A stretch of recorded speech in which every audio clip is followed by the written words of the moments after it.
Alrighty, we're back. Thanks for coming by. I'm your nosy neighbor lady.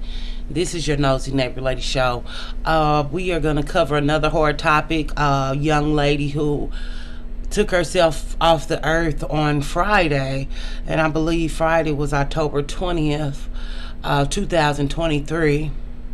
This young lady name was Catorreia Hutton. She was 31 years old. And this happened in Oviedo, Florida. She took her life by jumping off a bridge, the Lake Jessup Bridge. And this was approximately 8:45 in the morning. So this led people to think about her and her children and where was she living. And she has a set of 5-year-old twins.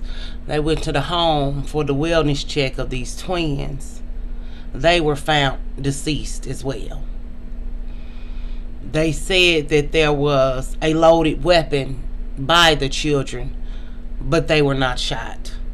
They said that these children looked as if they were sleeping and had no signs of trauma, no blood, but she took their lives too. Okay. And I really thought about being a single motherhood and how it's not being a single mother or single motherhood is not easy.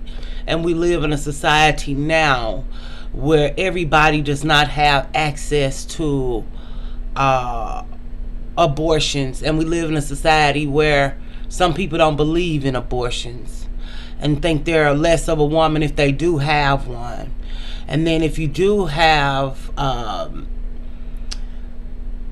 a way to go to another city where abortions are offered, you still need travel money and hotel money and still money to pay for the procedure.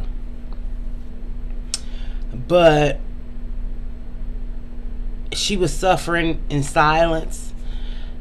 And parenting alone is not easy. She was 31 years old. I don't know if I said that. But such a young, beautiful lady without a support system. I don't know this, but I know that the only statement made that I found what somebody said about this young lady was a statement from a neighbor who she didn't even know.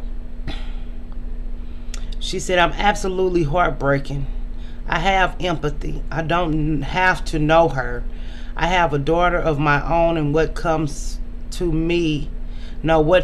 comes to be is that she may not have had anyone to reach out to.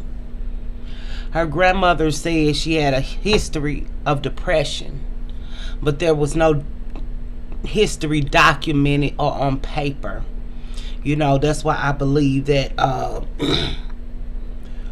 with the stigma that is prayed away in the black community, the stigma about going seeking therapy, the stigma about thinking you're the only one with problems or the only one going through something.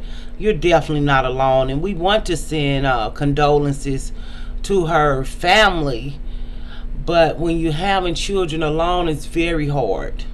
Very hard. People don't tell you about the sleepless nights or having to take kids to hospitals and you don't have a support system. They said that she was working at a temp job doing clerical work, and she had just acquired her new home from Habitat from Humanity. And that's why, as a woman who pays bills by herself, as a woman who is the sole provider for me and my children, I know that living in a house is a lot of bills, and sometimes you think you want something that you really can't sustain or keep up. I don't know her troubles, but they said that her home was sparsely appointed, which I felt like meant sparsely furnished, but I'm not sure. But they said it was not much food in the house. She may have struggled financially, but she had no history of neglect, no history of depression, And we know that oftentimes when women have children, that there's no guarantee that a father will be around, and that's why this narrative is going around where women don't want to have children, or women are arguing with women who don't want to have children, or some people feel like all children are a blessing. But when you cannot provide the basic necessities for your children, that's very stressful. So this young lady was at her wit's end and at a breaking point and had nobody to reach out to, and no support system. And when you have children, people say they'll be there to do this and do that, but will they really be there for you? Nobody can tell the future. People can say anything. But being a mother of children and, having fathers that are not in my home, that I barely get child support for, and if I do get child support, it's not a lot of money at all. The pennies I get would never sustain my household. So it's just like, we just want to send love and prayers and light and healing to this family, because they lost a mother and her children. And I cannot say that this is it's tragic, of course, but I can't say I don't understand.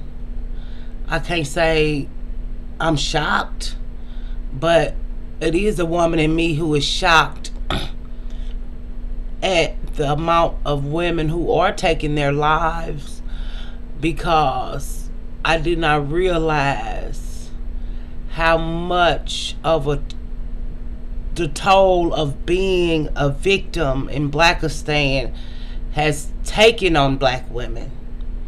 We're told we're strong, we can do this, we can do that. Everybody's not strong, and we're coming to a point where we are seeing a lot of this going on with black women. And I suggest finding a community online.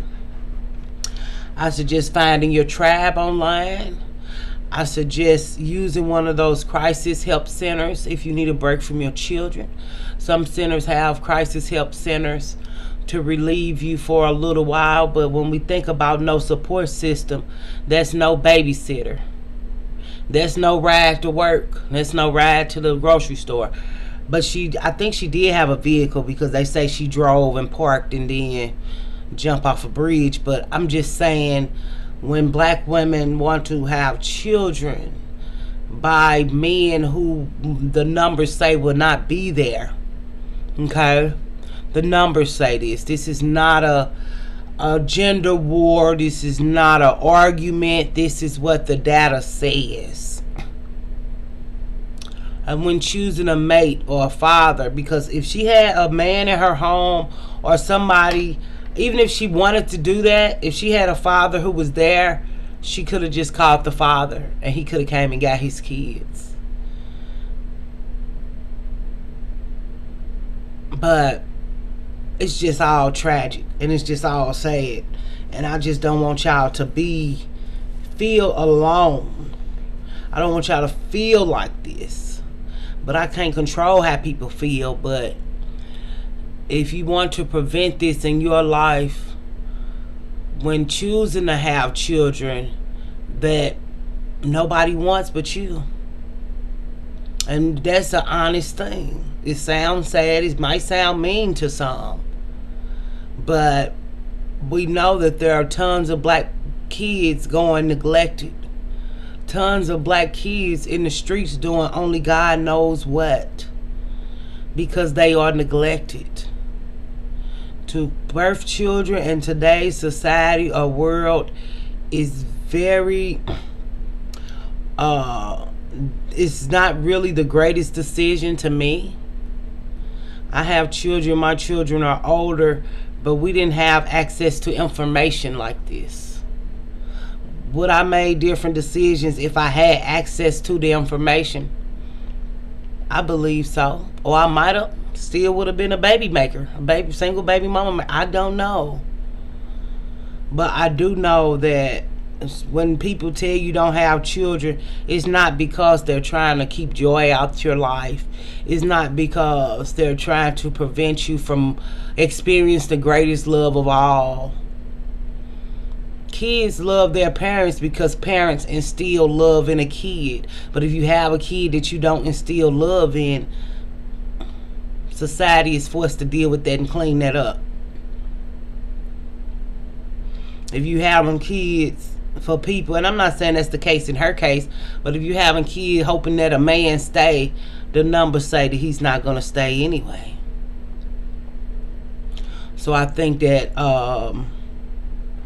when choosing what to do with your body in a world where you really don't have choices like you used to, you can't even go to Planned Parenthood no more and get these procedures done. So birth control is real and is needed. When y'all want to talk about these hormones and this in my body and that in my body, you know, that's cute and fun till you birth a whole body and a whole person who needs to eat and who needs to go to school and who needs school clothes and who needs school shoes and who never stop growing. Every year you got to have money to buy them new clothes. Every year you got to have money to get their hair done and haircuts. That pressure don't stop for 18 years. So when we are thinking about birthing children or not birthing children, think about Catorreia Hutton and how she just couldn't stand under the pressure. She couldn't stand. And you may think you're strong. You may think you could do XYZ on your own. But when you really take a look, you're going to be on your own. You can look at the society or the black community and know that it's a community of single mothers. Now, if you feel like you're different or it's going to be different, you could take a chance on your life and find out. But this is just so sad and tragic, and whatever that girl was going through, I know she's not suffering now. And I just really hate to have to do this, but with our last case that we just did with Cookie Black Rolling, got a degree, went to teach the kids, had an online following. Seemed like she should be happy.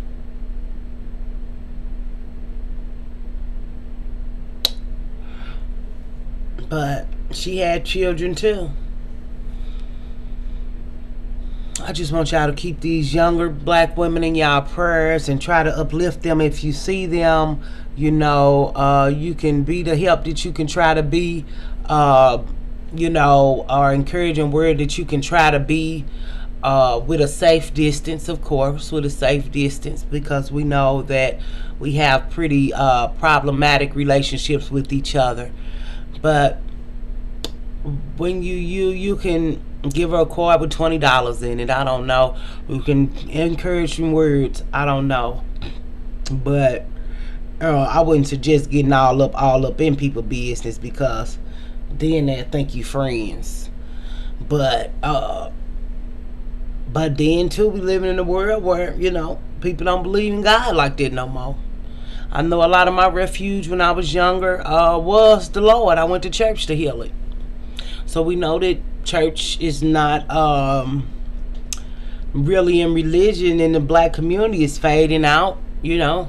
And I'm not saying the Lord would have solved her problems, but I am saying that we did have, but I had a good support system too, though. But I still had to take my kids to the doctor, to the hospital, and wasn't nobody coming to get me to take them. So y'all say what y'all want, y'all say what you please, but please don't take life for granted, and stay innovative and creative. And I'll see you later. Bye.